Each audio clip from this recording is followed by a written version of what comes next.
What's up, everybody? So today, Paul Vanderklay released a video entitled "Are Sacramentalists and Confessionalists Better with Christian Americanism Than Megachurch Gurus?" Already finished it and was looking over it. The comments were fun and some spice was delivered. Uh, but I thought, I had some thoughts on it. And sometimes doing live stream kind of news report like format like this is difficult. It takes a lot of coordination. Someone like Grim Grizz has gotten good at it. Paul is very, very good at it. I am not. I've seen others like Hale Zeldin and Sam Tiedemann also dabbling in this format as well. So I want to give it a try. I want to get better at it. And you can't get better at anything unless you practice. So here we go. Are sacramentalists and confessionalists better than the Christian Americanism? Better with Christian Americanism than megachurch gurus? So this has been something that's been on my mind a lot. I think it's swirls around the TLC in a type of way that is more implicit than explicit. This battle of meaning. Where are we going to find meaning? Which church is going to produce the most meaning for us? What kind of church? What kind of worship? What kind of preaching? What kind of sacraments or non-sacraments? So I'm going to get started here with, so he highlighted a conversation from Aaron Wren with a Miles Smith, who is writing a book about basically he's rereading or reading all these pop culture Christian books that were released about a decade ago by these megachurch pastors that were all young in their 30s and 40s. They were, a lot of them, called Young, Restless, and Reformed. And I want to kind of get in to a more granular level from my perspective, as I was kind of in that world as a pastor at a church, very much interested in those goings on, and give some interesting things. So one of the topics that Paul is dealing with here is confessionalism. He's dealing with ecclesiology, how to do church polity, how church should be governed, and I think there were a lot of things that happened this last decade within the Young, Restless, and Reformed movement that were popularized by podcasts like The Rise and Fall of Mars Hill, etc., and has also been reversely depopularized by the whole deconstruction movement, which a lot of the people deconstructing are deconstructing out of this very thing. So I want to get some of these clips here, and as I go between the clips, I find to get the audio to work, I can only share one tab at a time. So, well, I can work this symphony of clips. Who blurbed it? Russell Moore and Ed Stetzer, kind of these evangelical, bigwigs. Both Southern Baptist. Evangelical, in a lot of ways, is just a stopgap for the word Southern Baptist. It's a larger term because not everybody who is evangelical is a Southern Baptist, but a lot of its influence and roots, which Ed Stetzer, Christianity Today, Russell Moore used to be Southern Baptist. So, and it hit me that so much of how evangelicalism works is based on a sort of Führer principle, the leader principle. And so there are evangelical leaders. And the problem is that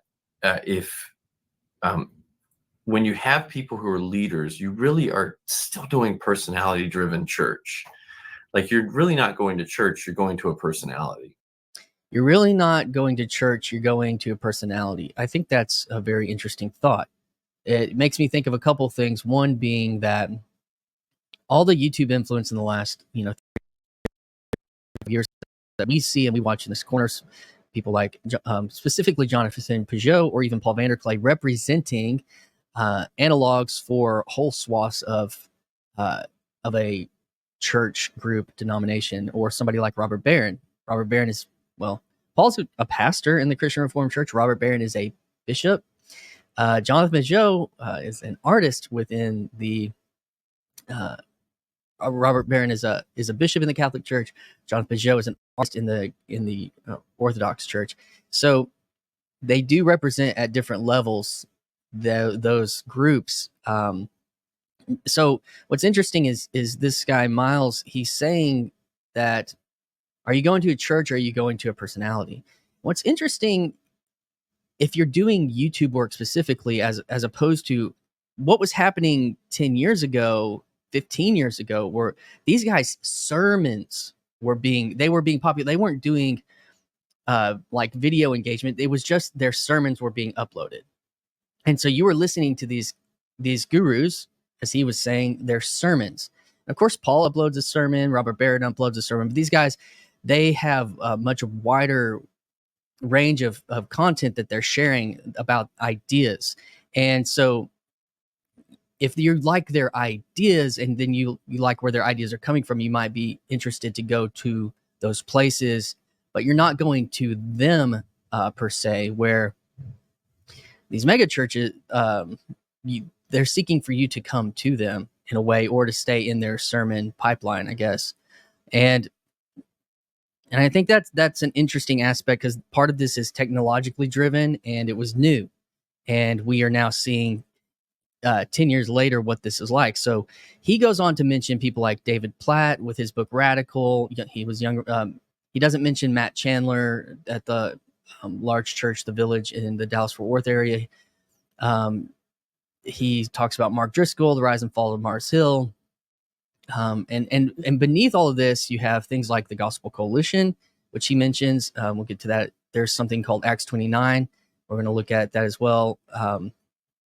And they were having massive YouTube influence, and all of their influences waned in the wake of the meaning crisis, as those people have fallen and lost their ability to help garnish meaning for people. Others, like in this corner of the internet, have gained steam, downstream from Jordan Peterson's phenomenon, that as people trying to get back into church. And so they're also talking about, and Paul's talking about the difference between high and low church, the difference between elite, non-elite, people.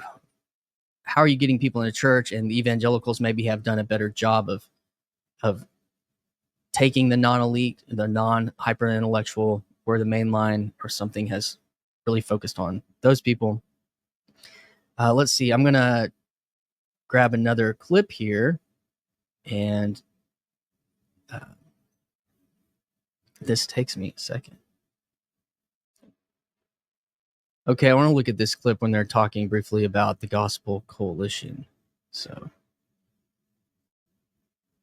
And so when you get sort of, let's say, the Gospel Coalition had a lot of PCA people and a lot of SBCers kind of interacting, when they basically agreed to not prioritize how they govern themselves in pursuit of the gospel, what you're prioritizing, what you're not prioritizing, is governing the pastors. And so I think that's where you get this strange mix of clericalism and anarchy. As you can see, instead of just sort of interstitially going through the... Okay, Paul. So the Gospel Coalition was this coalition mainly between the Presbyterian Church of America, the conservative branch that started in the 80s, based off of the Presbyterian Church of the United States of America, and Southern Baptists, really making a coalition around the message of the gospel. So this was an evangelical project. And when you say evangelical, it means the good news, heralding the good news. So that was what they were focused on, more than polity, how a church is governed, or ecclesiology, how a church should be. They were ministers, superstars, gurus. Think downstream from Tim Keller and John Piper and D.A. Carson. These were theologian pastors that knighted people like Mark Driscoll, people like Matt Chandler, David Platt. They gave them their blessing, and there were others. Tullia and Tavichian was part of that. I mean, and you start streaming these names together, and you start seeing that there's been controversy around almost all of them. And that would deconstruct meaning if their books were so impactful for you. And this was all really too about during this age of the internet, when everything was like moving forward. Yeah, this is the path forward. And, history was kind of left in the dust. So the Gospel Coalition, I want to look at something here on this tab. So the Gospel Coalition here, says their foundational document says, we are a fellowship of evangelical churches in the Reformed tradition, deeply committed to renewing our faith in the gospel of Christ. So another caveat there, Reformed tradition. So if you were Presbyterian, Calvinist, and then within Southern Baptist, not all Southern Baptists are Calvinist Reformed, but so was another kind of glue to this group, this coalition. So deeply committed to renewing our faith in the gospel of Christ, to reforming our ministry practices to fully conform fully to the scriptures. And so, it goes on, but I just wanted to say that this is what they have a confessional statement, a theological vision for ministry, but really, now it is much more about, it's less about the people, because you don't have the same rock stars that are leading. Tim Keller has passed away. John Piper is more deep into retirement. And, even Tim Keller here is there, who, if it isn't even with us, is the one presenting this vision on here. So I think that also is kind of interesting. Another piece of this that was closely aligned was Acts 29. So Mark Driscoll was the president of Acts 29, over a decade ago. Matt Chandler recently has been, I'm not actually sure right now. Acts 29 is an organization and global network of churches bound together by relationship first, theology second, and mission third. So that's a priority statement as well. This isn't bound together by confession, isn't bound together by worship, rather by relationship, theology, and mission. So again, what is binding these churches? Versus, he says American, I can't remember what the name of Paul's title is here, but are sacramentalists and confessionalists better with Christian Americanism than megachurch gurus? So we're going to find out, because we're about to be able to weigh the scales. It's easy now to poke at the Young, Restless, and Reformed project, these huge projects, these huge works of Christian influence in American culture, churches of 15, 20,000 people, churches of 30,000 people in states. You have denominations in the hundreds of thousands, and you have some of these churches in during these times of, percentages of that, like whole number percentages of whole denominations in these whole churches. So that's crazy. And these guys were writing books. They were making internet content. Their stuff was slick. They're very good. Mars Hill was, it was this model, because you also have the music side of it, like Hillsong, and the publishing side of it. So I want to get into kind of the failure of the gurus that we're watching continue to happen in real time, and they had so much to say, yet their lives, many of them, broken as a result, or at least tried to be. I think so. I got on the old ChatGPT to say, well, how was Mark Driscoll actually fired from Mars Hill in 500 words? So interestingly, Mark Driscoll was fired a decade ago, 2014. Now, a lot of people have listened to The Rise and Fall of Mars Hill, which was released last year. And so a decade after, people are listening to this. I remember walking into the office at the church I worked at, and my friend Lucas, he looked at me and said, "Bro, Mark Driscoll just got fired." So we were living this. The guy that produced The Rise and Fall of Mars Hill, I actually was in conversations with him in 2016. I did some, he did some consulting, and I took some consulting from him. And so that, I was in that world. And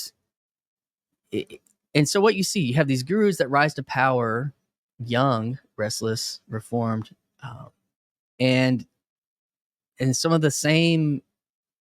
What's interesting is to try to bring this to Paul's point about ecclesiology, the differences between kind of the low church and the high church. And what's interesting is he kind of lives in the liminal space in the CRC between those. Mark Driscoll was fired for controversial leadership style, financial mismanagement, plagiarism allegations, internet troll scandal. This was funny. He actually made a pseudonym and was found out for like trolling on people with his pseudonym. It was him. Formal complaints and investigation in 2014. So it said the Mars Hill Board of Advisors and Accountability. So we were talking about polity and ecclesiology, like how church runs and how it's governed, and how church operates and how it's governed. So I was like, well, what was this board? So this board, I then asked, it was a composition. The board was a composition composed of a mix of internal and external members, including pastors from Mars Hill Church, leaders from other churches and Christian organizations. A combination was intended to provide a balanced perspective and prevent insularity. So, but Mark Driscoll was a part of that board, that's what made it complicated. And I think that, these, even in that language, we are a relationship. We are a relational network. Like so much of the movements, but you could add passion in there. You could add Hillsong in there. You could add this Acts 29. They were all these high level platforms, and they were all more based around relationality more than they were based around confessionality as the binding factors. And you even see, the Gospel Coalition. They weren't bound ultimately by confession, but simply by a desire to share an agreed upon version of the gospel. And again, and Paul made this point. He said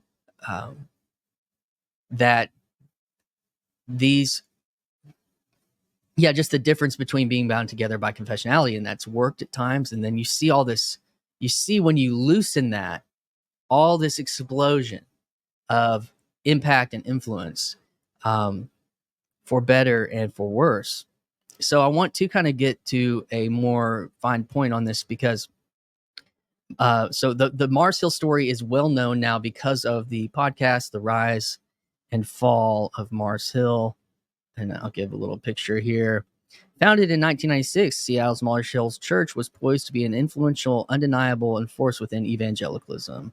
Its spiraling collapse in 2014, the church and its charismatic leader, Mark Driscoll, a promising start. So another story that went more under the radar, but actually is a very interesting contrast to this one, was one that happened out of Nashville. So there was a pastor who also was well known in these Gospel Coalition, Young Restless Reformed. He was an author, speaker, pastor at a large church in Nashville called Christ Presbyterian. Is a pastor. His name is Scott Sauls. And Scott was recently fired last year from a PCA, so still in this world, a Presbyterian Church in America, Acts 29, this whole bit. Now, what's interesting is Mars Hill, its ecclesiology was basically Baptist. They didn't have any governing denomination. It was bottom up. They had a board, but the board was it. There was nothing. There was, Acts 29 was something they were a part of, but it's a relationship. It's not a governance. It's not a polity. So it didn't have the power to fire Mark Driscoll. So, but what's interesting, that would be like an example of the Baptist version of what plays out within these structures and how they're structured. So then you have somebody like Scott Sauls. Scott Sauls was of prominence, multiple book author, largely read blogger, featured on Gospel Coalition and all these things, Acts 29. He was fired for some of the very same reasons that that Mark Driscoll was fired. Let's see.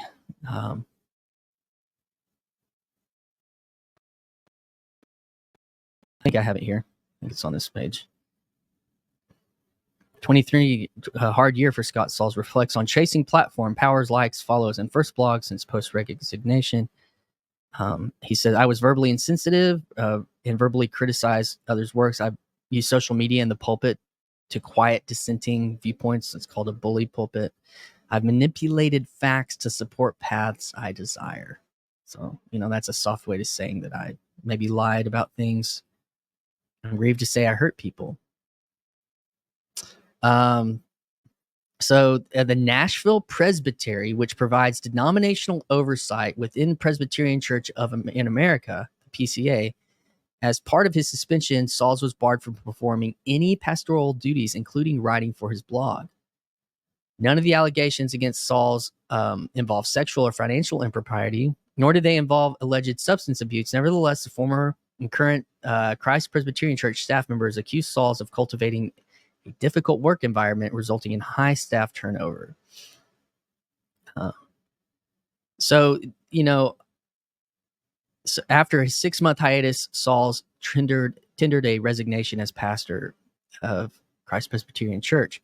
So what's interesting about this story is, the church was a megachurch, but it was still within a denominational hierarchical structure in its ecclesiology. And he was doing things similar to Mark, and having similar complaints that people had about Mark, but there wasn't a structure. And I do know a little bit of the inside baseball. I know people that are connected to this. And so, you read something like this and it seems pretty cut and dry, but it was still it was awkward. It was a painful, difficult, arduous, long process because the church itself had elders. And there was maybe some kind of a failure within the eldership to be able to address the problems that were involved. And so what's interesting is that it went outside into the actual presbytery over Paul Scott's church. And I think that that's interesting. Of course, the Mars Hill story had a board, but that in no way did they think that that was going to be the purpose of that board in the future. But within a PCA that has a type of a polity where there is a presbytery that resides over churches, full stop. They are its authority. They stepped in and made a decision. And not that I think this was a perfect process, because it wasn't, or that it says something that's necessarily way better. I know people that were in this, attached to the situation, that didn't think it was just this, oh, good, we have an ecclesiastic polity structure in place to take care of such things. This worked out so nice. It wasn't really like that. But within this world, you kind of have a tale of two stories, and how this one was, I just know that it wasn't as arduous, it wasn't as wild as the Mars Hill story. And there's probably other reasons for that. Mark Driscoll is a wild man as well. But you see this stuff happening. I know that even within David Platt's current situation, there's drama there. 2 years ago, there was something with Matt Chandler and Instagram. I'm not gloating in these things. These are all things that were very meaningful ministries to me, and had profound impacts on my life. But I've been able to evaluate both of these situations, and I do think, to the other point about going to church based off of a personality. So we're going to hit 2 more clips here by the Aaron Wren conversation. Okay, here we go. Catholics and Orthodox and magisterial Protestants have been losing so much, let's say, market share of their people. Number one, the non-elite classes have in many ways been captured by popular media. They're being and popular Christian media, evangelical media. And so that's a big part of it. Even though many of these megachurch pastors are houses unto themselves and authorities unto themselves, and I think Sam Tiedemann would agree with this, you don't see many of them breaking with things like the Trinity. You don't see many of them breaking with long-standing Christian Orthodox beliefs, because part of them knows that they would lose a significant market share. And I think they're right about Donald Trump. I mean, so on that point, yeah, you don't see them. The networks, that the denominational networks that they're involved in, are big backers and supporters and fans and all these things. So, and I don't know if they would want to deny, especially in this Young, Restless, and Reform movement, they were all Calvinists. So it's like they were holding to this. That was kind of part of the club was, and so yeah, there's no reason it would benefit them. But the question that he was asking about the Catholics and Orthodox, I think it's interesting to look at, figures like Robert Barron, figures like Jonathan Peugeot that represent these, and then the Lord of the Spirits podcast. And I mean, I know people in my town that impacted by both of these, or all three of these people.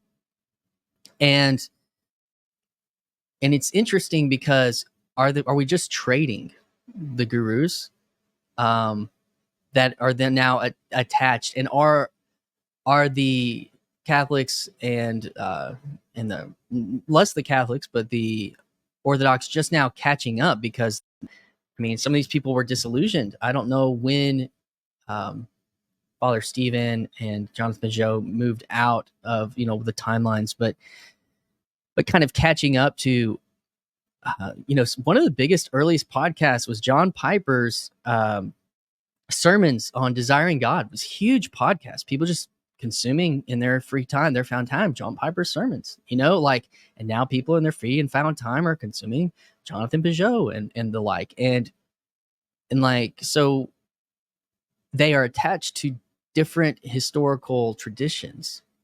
And it will be interesting to see if those historical traditions can have a stronger hold on meaning and a stronger hold on worship that transcends the personalities that are kind of, evangelizing people to their traditions.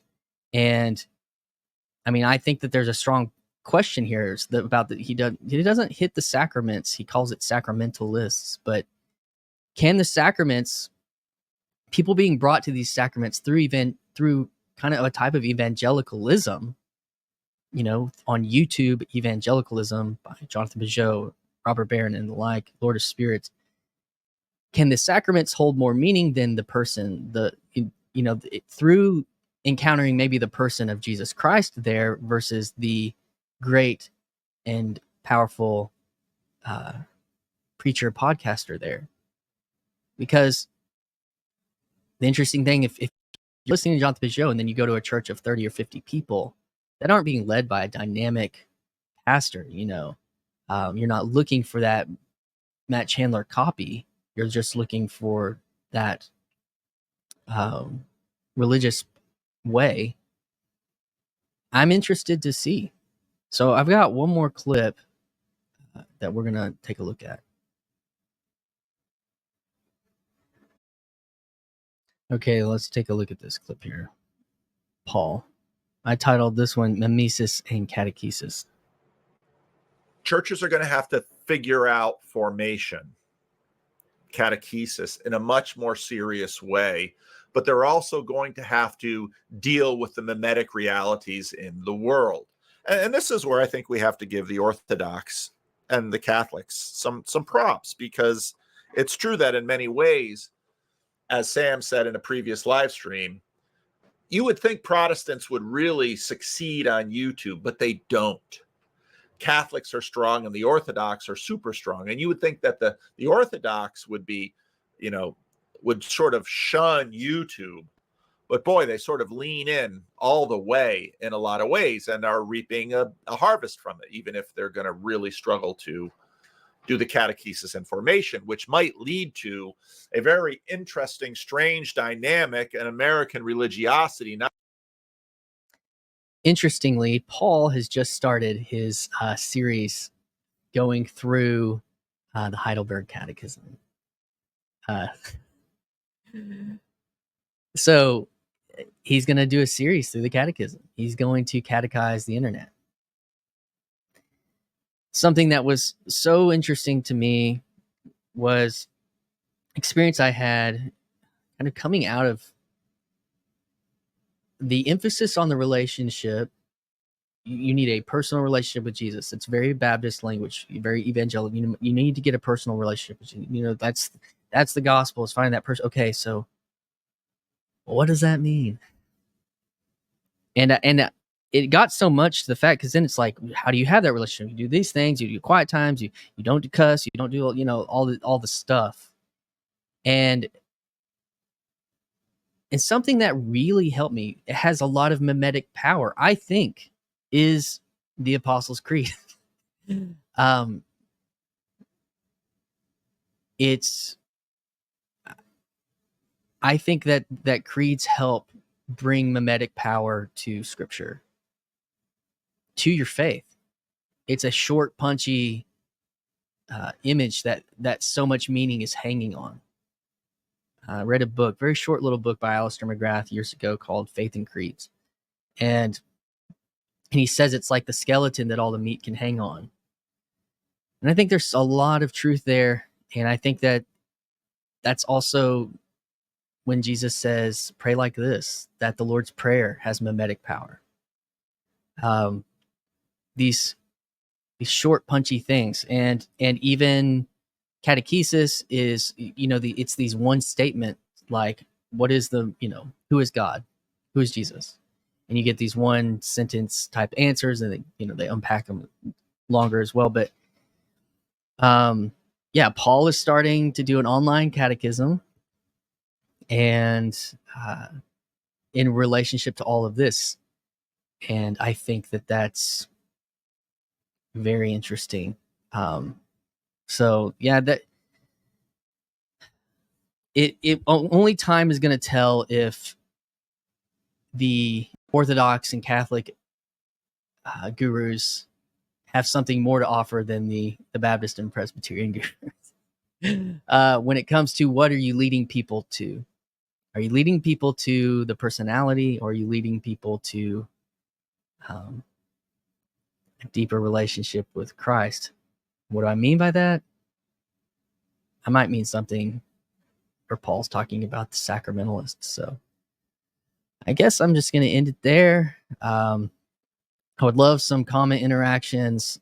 And I'm going to do like Paul. I'm going to try to figure out a decent little thumbnail. So y'all have a good day.